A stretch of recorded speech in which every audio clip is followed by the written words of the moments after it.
My name is Roy Tuziant. Since 2014, you've known me as the Roninpawn. But in 2022, the disease that's been slowly sapping health and function away from me for over a decade now landed a critical blow. Overnight, my ME CFS escalated from moderate to severe. My career as an entertainer ended. I disappeared from YouTube, Twitch, and from everywhere else in my life too. I went from mostly housebound, but able to work from a chair, to mostly bedbound, but able to be carried to the bathroom by my fiancé. I'm engaged, bitches!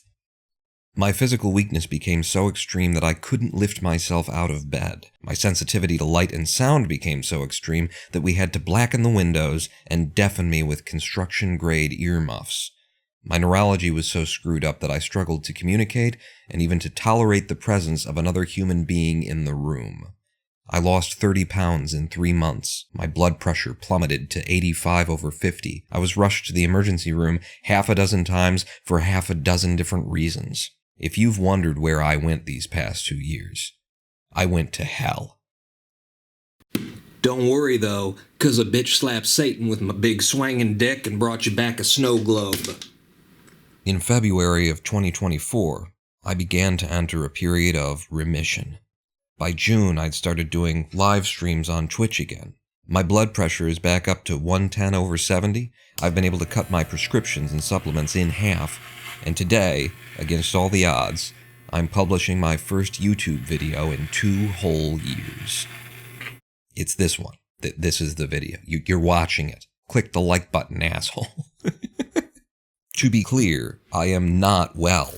I am not free of myalgic encephalomyelitis. But I can breathe normally again, most of the time. I can think clearly again. I can communicate what's in my head again. And I'm back to making irreverent dick jokes about cock-slapping Satan while calling my viewers assholes again. Ready to go. I'm still utterly housebound, and my life is lived all but exclusively from this twin-sized mattress, but I am me. And that isn't something I've been able to say since May of 2022. There's so many things to tell you, so many stories you've missed, and so much I now know about this disease that can help caregivers and other patients survive the worst of it. On another day, I'd like to talk to you about coping, about acceptance, about the mentality you need to get to the other side of this piranha-infested river. But today, I want to start back slow and just share with you the physical objects, the goods and sundries, so to speak, that got me through the worst days of my severe ME. You probably know the YouTube drill by now. There will be links to these products in the video's description. Just scroll down a bit. And if you do buy any of this stuff, please click on those links first. Amazon will pay me for the referral, and you'll be helping my poverty-stricken household pay the winter bills. It's not like I've been working these last 2 years, and we need the income. Desperate pleas aside, Johnny, tell them what's in today's Showcase Showdown. This orthopedic bed chair set has been integral to my recovery. Lady Pawn, that's the cutesy name we gave to my fiancé on the live streams, surprised me with it over 18 months ago, and I've been riding this pony every day since. And yes, this chair is better than a husband. Anything that vibrates is better than a husband. Wait, no, this kind of husband, a reading pillow. Yeah, we tried one of these too, and that's gonna be a no from me, dog. These things are for healthy people who are trying to quit reading by making themselves physically uncomfortable while they do. Disabled people who need real body support need this. And this isn't just a recommendation for ME/CFS, this is for anyone living the horizontal lifestyle. Which, despite the sexy name I've given to it, I'm talking about orthostatic intolerance. With an orthopedic wedge set, you control how upright your back posture is just by sliding the back cushion forward or back. And the neck support cushion, stay with me here, works. I think it might be the first piece of furniture that has ever actually supported a neck in the history of mankind.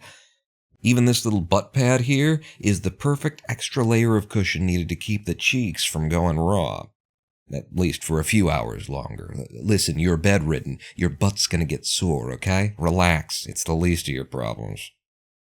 Mind the leg wedge, though. Bedridden folks with circulatory issues like we've got in ME are prone to clots. You want to evenly support the legs and keep the calves horizontal to minimize complications. So use a pillow with the wedge, or don't use it at all. Next up is a requisite for moderate to severe ME CFS, so you've probably already got a pair: construction-grade earmuffs. It's kind of weird that this is medical equipment for us, right?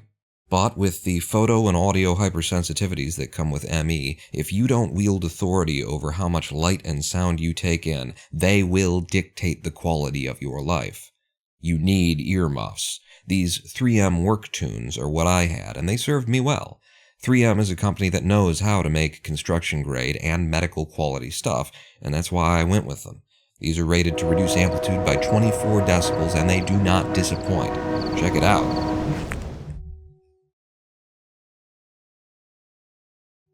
That's not how anything works. But they're not just earmuffs. They're also Bluetooth-enabled headphones, and I highly recommend this feature.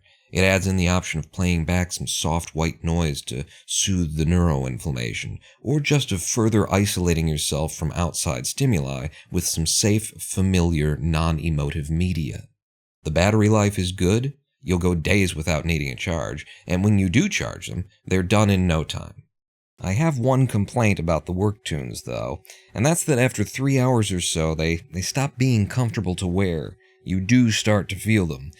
But it's my guess that that would be true about any earmuff that drops 24 decibels of noise. These things have to hold firmly against your head to make the seal that keeps the sound out. That they manage to do that comfortably for the first 3 hours is probably as much as anyone can ask. So they get my recommend. But do let me know in the comments if you've discovered a pair of earmuffs that wear comfortably for longer. That's your ears squared away. Now for the eyes. I should recommend a good sleep mask here for blocking out daylight, and for the sake of completeness, you'll find a link to the one I'd get if I was buying today.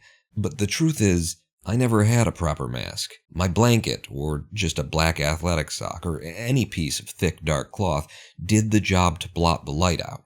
But when I started to be well enough to tolerate some screen time, or to start reading again, these glasses became indispensable. Not blue blockers, not gunners, not gaming glasses, nope, cheap $10 hard plastic green-tinted glasses. Multiple studies have shown that migraine sufferers reduce the frequency of episodes and increase the quality of their lives by exposure to green light. And these are write-ups from Harvard Medicine I'm talking about. They're not selling magic ear seeds. Now, ME/CFS sufferers aren't necessarily having migraines. Some of us have them as a comorbidity and some don't. But there's an underlying pathology to migraines and ME that indicates sensitivities to light and inflammation in the brain, which is what got me to try on a pair of green-lensed glasses. For $10, why not, I figured. And that investment paid off. I've been able to tolerate more light for longer periods and reduce my episodes of visual confusion by wearing these green glasses indoors. I assure you, I wouldn't have been able to tolerate this light for this scene for as long as I've been recording without these glasses to run back to. At this point in my remission, thanks to these, my entire day is basically screen time. I mean, I'm semi-bedridden over here. Screens are my window to the world. Which reminds me, you guys might want to start doing something about the world. From my window, it sure looks like you're screwing pretty much everything up. Ooh. As for the glasses, they're sturdy and the lenses refuse to scratch. I've been wearing these since 2022 and there's nothing but fingerprint oil on them. If they made prescription glasses as sturdy as these, we'd be on to something. And before we leave off of green light, this is how my bedroom's been lit since 2022. The glasses do the heavy lifting here, but there's no harm in your light being green from the source. These are the light bulbs Lady Pawn has installed in our bathroom, link in the doobs. But more important for ME sufferers than making light is blocking it, which brings us to window blinds. For a minute there, Lady Pawn had boards propped up against the windows and blankets hung behind the curtains to stifle the light for me. The neighbors must have thought we'd started cooking meth in here. Since then, she's discovered these cordless, black, soft, pleated blinds. If you're an overburdened, underappreciated, overworked, underpaid caregiver, or I guess I could have just said if you're a caregiver, then you're going to love these blinds. There is nothing to them, and I mean nothing. No hardware to mount, no gears, pulleys, or strings to tangle. It is a sheet of black material with an accordion fold and a plastic clamp. The installation process is literally peel and stick. They tape themselves to the window frame, and while you could complain that they're a bit of a hassle to fold up and clamp open, that's not really a problem for you, is it? As they will always be down. And if your patient is doing well enough to pull them up, it'll be less of a chore and more of a victory lap. Do take note that these particular blinds don't utterly and completely block out all light, which I consider a feature, not a flaw.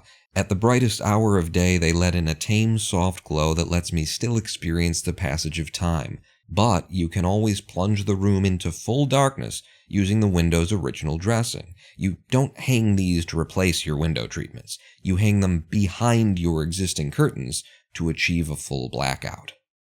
Let's talk heat management now. When my ME turned severe, I developed this permanent blotchy heat rash that creeps up my temples following the facial arteries on both sides, and I started to run hot in the face, neck, and at the base of my skull.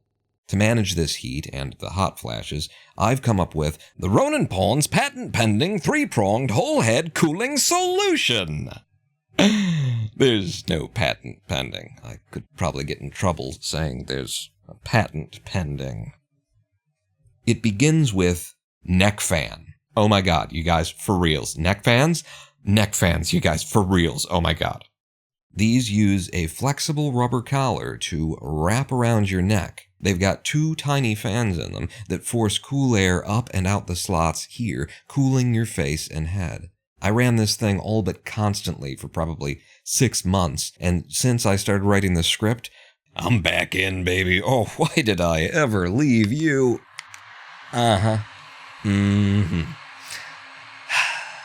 It's the best thing on the planet for cooling your face, and there's huge side benefits for ME sufferers. These 2 fans, spinning just 4 inches from your ears, immerse you in the soft, low-toned white noise that so many of us find relieving, while also drowning out the sounds of the world around you, making this neck fan a suitable, albeit weaker, stand-in for the earmuffs, especially after those get uncomfortable to wear. More so, this serves as a transition device for when you're starting to tolerate sound again, but still need a buffer between you and the noise.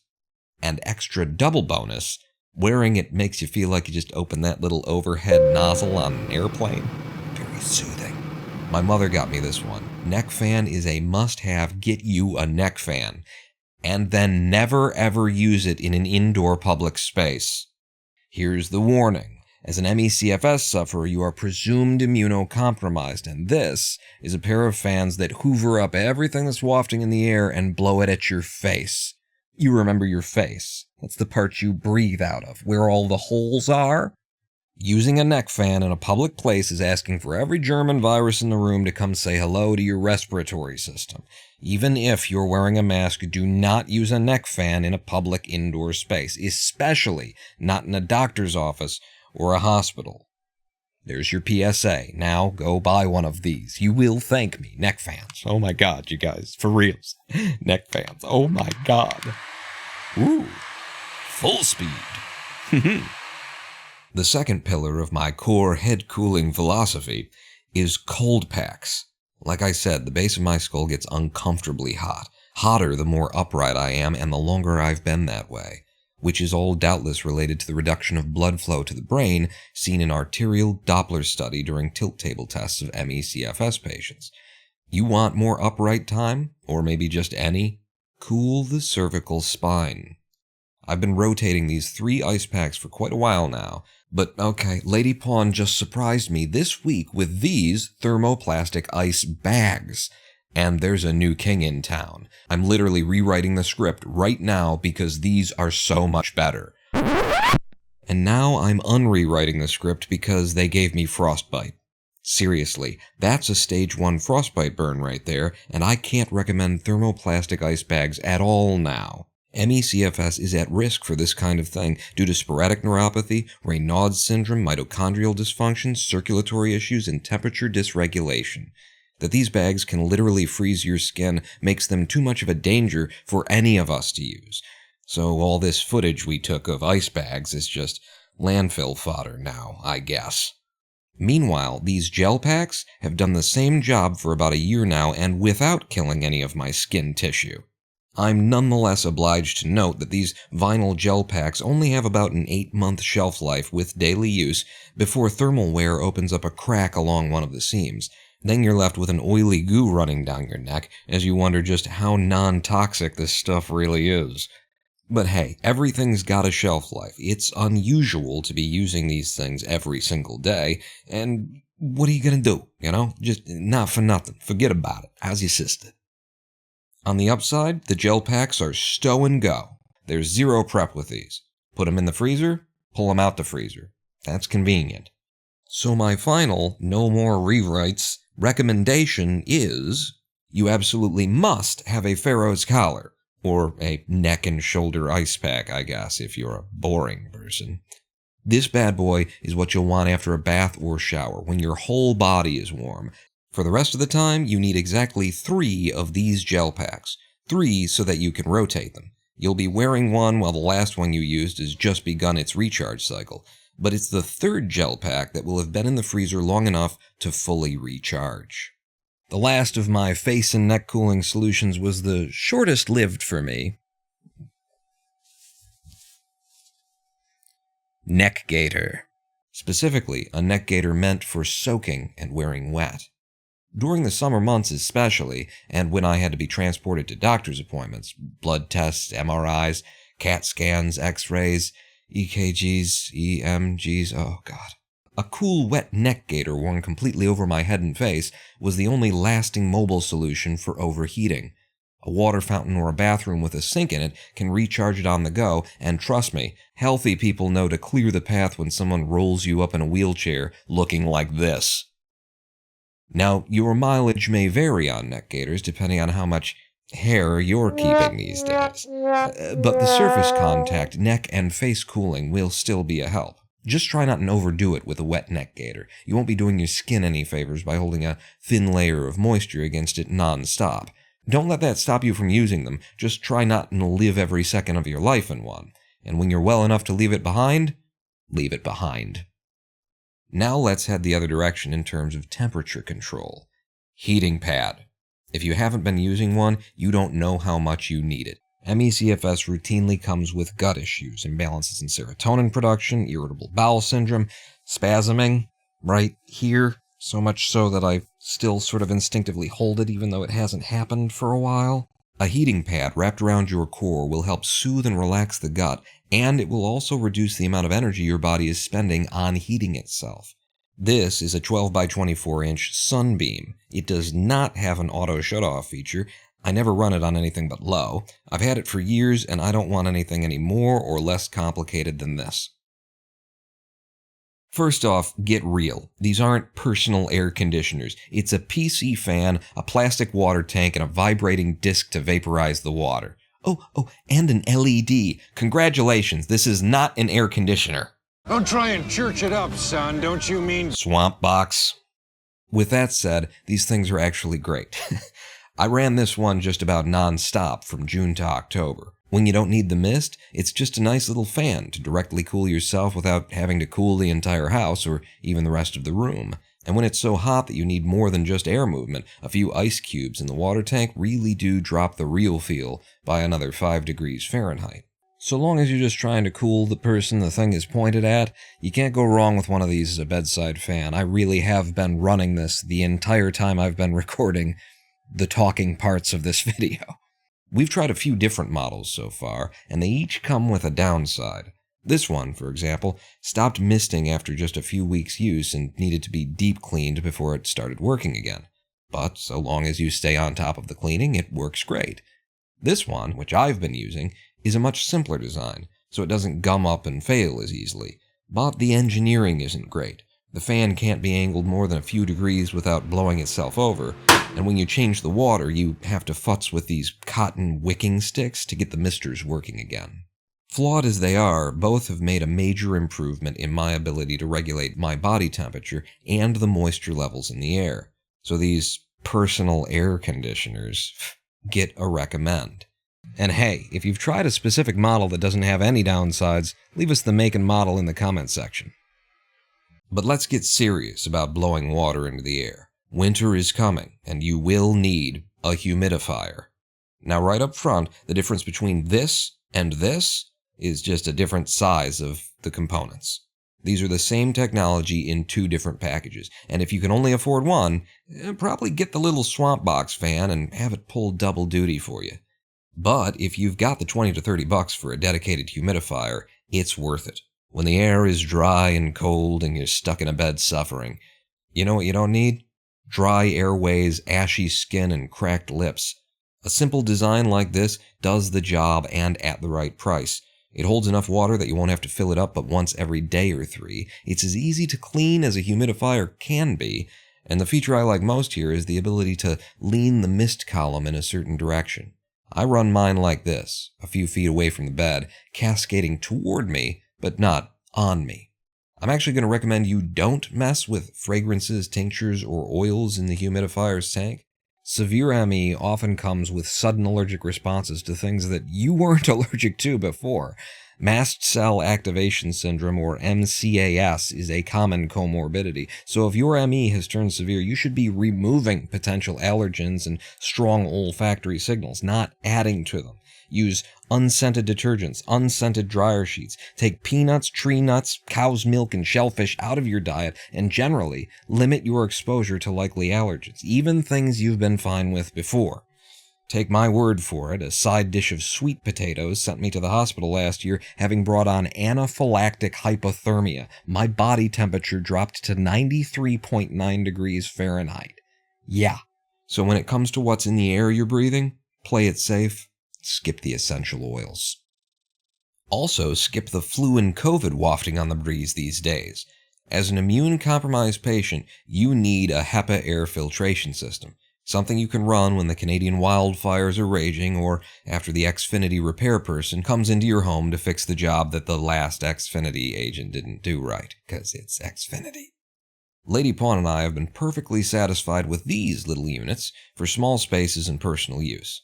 The filters go in from the bottom, and they're easy to pull back out to knock off excess dander. They run a timer internally to track how many hours of use you've put on the filter and let you know when you've exceeded the recommended lifespan. For larger spaces or heavier duty, you might want something more like this. That's a Big Daddy air filter right there. His voice got low. This unit can monitor the amount of particulate in the air and has a mode where it kicks the fan into high gear when the air is at its dirtiest. However, I'm not going to recommend this exact model. When it's in that sensor mode, the fan kicks up and down annoyingly frequently. I'd like to see a unit that does this better, one that keeps the fan running on high until the filter has actually cleared the air, or that at least runs on high for a longer period before winding down to get a new reading. And if you've found one, let me know in those comments. And that's my entire list. I don't need one other thing except this chair, these earmuffs, those green glasses, these light bulbs, those blinds, this neck fan, these ice packs, this neck gaiter, that heating pad, those swamp boxes, this humidifier, these HEPA air filters. And this remote control, the ashtray, the pallet game, and the remote control, and that's all I need. Actually, this isn't the end of my list. These are just the top 10. Were there 10? I didn't count. What I've given you today are the items I consider foundationally important to surviving ME CFS. The only reason I'm stopping here is the script already looks 20-some minutes long, and I have to be able to make this damn thing without crashing. Next time, I'd like to talk to you about the prescription medications, dietary changes, and nutritional supplements that have helped me achieve this partial remission. Or maybe we could review the 9 discrete diagnostic quality biomarkers that already exist for ME/CFS, but that the CDC, the NIH, and mainstream medicine in general can't be arsed to fund and follow up on. If any of that sounds interesting, I hope you'll subscribe to the channel here on YouTube, and if you're lucky enough to be able to tolerate a live stream, you can find me playing video games and shouting at the passing clouds live on twitch.tv/Roninpawn every Thursday and Sunday around 2 to 3 p.m. U.S. Eastern Time. If you know anyone else living with disability who could benefit from this video, share it with them, and if you didn't do it back when I called you an asshole, leave a like to sate the almighty algorithm. That got me. I wrote it in the script and it still got me. Finally, if you've somehow got the financial resources to help my family keep the lights on, then I would ask you to make a monthly pledge of support on patreon.com/Roninpawn, or a one-time direct donation via PayPal at paypal.me/Roninpawn. Fair warning though, if you do subscribe, don't expect every video I drop to be about ME. Before this disease swept my legs, I was a Minecraftin', Kerbal Space Programming, speed running, artsy fartsy, goofball comedian, short film making, guitar playing, punk rock drumming, leftist political revolutionary, and former Buddhist monk. Having ME isn't my life. My life just happens to have ME in it. And when this disease remits enough to let me live that life, you better catch me living it. Be it from this bed, that wheelchair, this floor, And that's all I need, too. I don't need one other thing. Not one. I need this. and if you haven't heard my outro in a while, I am the Roninpawn. Pawn out.